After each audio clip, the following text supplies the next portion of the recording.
Bupati Langkat Syah Afandin atau Ondim tiba di gedung KPK usai terjaring operasi tangkap tangan terkait suap proyek di Kabupaten Langkat.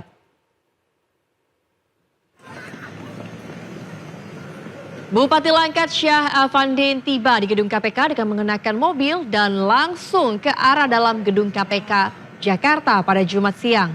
Adapun operasi tangkap tangan atau OTT ini berkaitan dengan suap proyek di Dinas Pendidikan dan Dinas Perumahan dan Kawasan Pemukiman Kabupaten Langkat. Total ada 7 orang ditangkap pada wilayah yang berbeda yaitu Langkat, Binjai, dan Medan.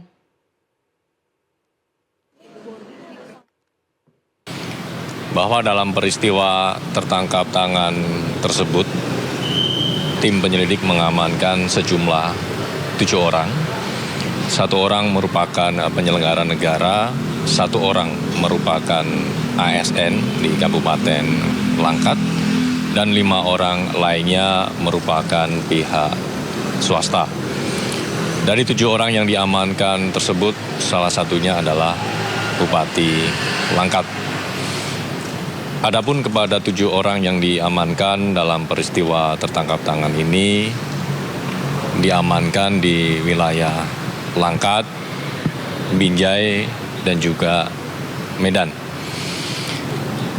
Adapun dalam peristiwa tertangkap tangan ini, tim juga mengamankan barang bukti, diantaranya uang tunai senilai ratusan juta rupiah, yang diduga merupakan bagian dari fee proyek yang diberikan oleh pihak swasta kepada Bupati. Kemudian para pihak yang diamankan di 3 lokasi tersebut, tim melakukan pemeriksaan awal di Polrestabes Medan.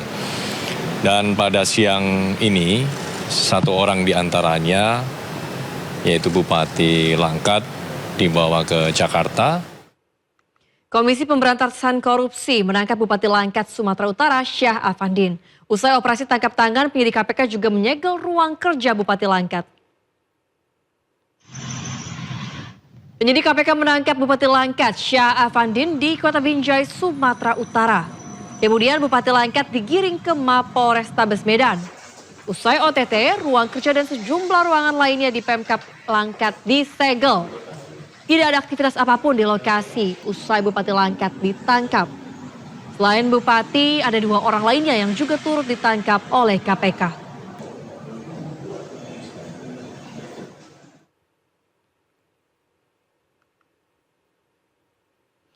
Skandal korupsi program makan bergizi gratis atau MBG semakin meluas. Kali ini seorang polisi aktif berpangkat jenderal ditetapkan Kejaksaan Agung sebagai tersangka korupsi ompreng MBG.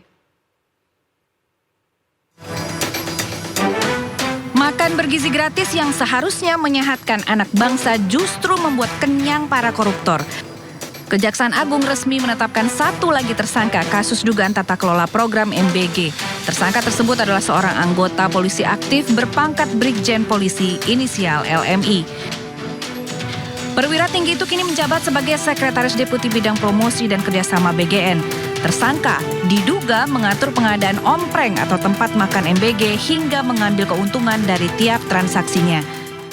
Dan pada yang bersangkutan telah dilakukan penahanan di Rutan Jasa Negeri, Rutan Salimba Cabang Jasa Negeri, Jakarta Selatan selama 20 hari ke depan. Dengan penetapan ini jumlah tersangka dalam perkara program makan bergizi gratis bertambah menjadi 7 orang. Hasil penyidikan lanjutan menemukan bahwa dugaan praktik korupsi tak hanya terjadi pada proyek besar MBG, tetapi juga menyentuh perlengkapan dasar untuk membagikan makanan pada masyarakat. Tim Liputan iNews melaporkan. Taklukan Kroasia 2-1, Timnas Portugal lolos ke babak 16 besar Piala Dunia 2026. Informasi selengkapnya usai jeda, tetaplah di Sindo Malam.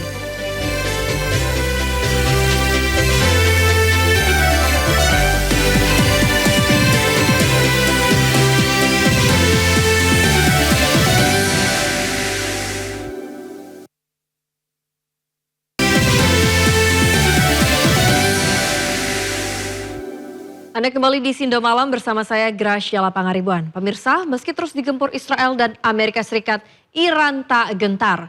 Kepada media setempat, Iran menunjukkan fasilitas militernya yang masih tegak berdiri. جهنمی رو برای شناورهای دشمن ایجاد بکنن. Pasukan Garda Revolusi Islam Iran kembali memamerkan fasilitas militer bawah tanahnya melalui media sosial. Video ini menunjukkan terowongan berisi rudal dan senjata lainnya. Terowongan ini dibangun khusus untuk meluncurkan rudal ke arah kapal induk Amerika di Teluk Persia. Fasilitas ini sangat kokoh dan dirancang agar sulit dihancurkan oleh serangan udara musuh. این موشک قدر 380 Sementara itu pemirsa, Wakil Presiden Amerika Serikat J.D. Vance menyebut kedatangan pasukan yang bertugas dalam operasi Epic Fury. Di depan pasukannya, Vance mengucapkan terima kasih dan klaim sukses menaklukkan Iran. Just finished, came home in May from a historic 11-month deployment. The wing logged nearly 12,000 launches across the deployment and over 5,500 flight hours in support of Operation Epic Fury alone. All of the great things that we've accomplished, you guys are the reason that we've been able to accomplish it. So thank you and welcome home. A little bit late, but welcome home. Ribuan warga memadati reruntuhan Masjid Imam Khomeini Husainiyah di Teheran, Iran untuk memberikan penghormatan terakhir kepada mendiang pemimpin tertinggi Iran, Ali Khamenei.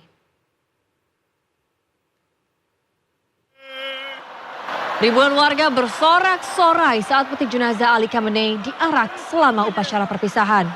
Mereka juga berdoa bersama dan memberikan penghormatan terakhir. Upacara jelang pemakaman Ali Khamenei resmi dimulai pada 4 Juli lalu. Sementara prosesi pemakaman akan dilakukan pada 9 Juli mendatang.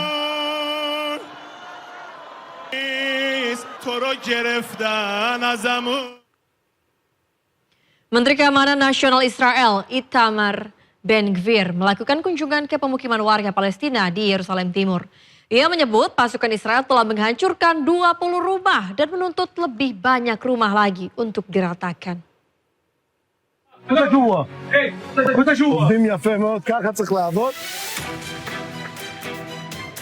Menteri Keamanan Nasional Israel Itamar Ben-Gvir mengunjungi Yerusalem Timur untuk memantau penghancuran rumah-rumah Palestina. Ia mengklaim bahwa 20 bangunan ilegal warga Palestina telah dihancurkan, bahkan menuntut agar lebih banyak rumah lagi yang diratakan. Di tengah kunjungannya, ia juga sempat adu mulut dengan warga Palestina.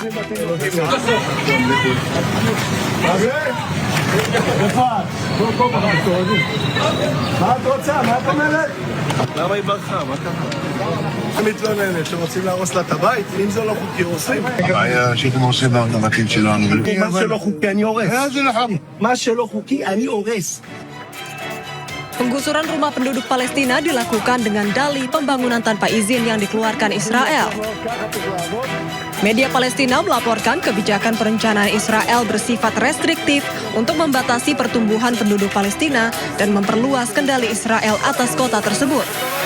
Sementara itu pemirsa, Menteri Kehutanan Raja Juli Antoni mengakui jika Bupati Kuantan Singgigi Suhardiman Ambi sempat memberikan sebuah amplop kepada dirinya.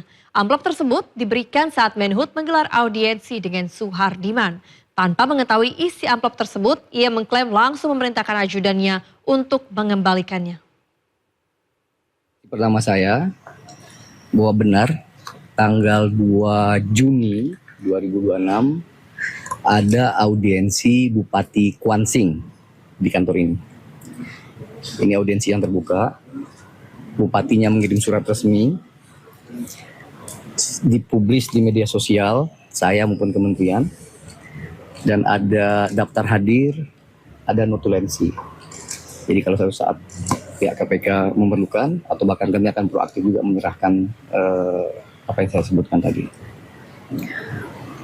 Dalam audiensi itu, ternyata Bapak Bupati Kwansin meninggalkan amplop yang ditutup dengan map. Ya. Dan ketika beliau pergi, saya baru sadar dan saya langsung meminta ajudan saya untuk mengembalikan amplop tersebut. Saya tidak tahu isinya apa, tapi saya merasa tidak memiliki hak terhadap amplop tersebut. dan saya minta ajudan saya untuk mengembalikan amplop tersebut.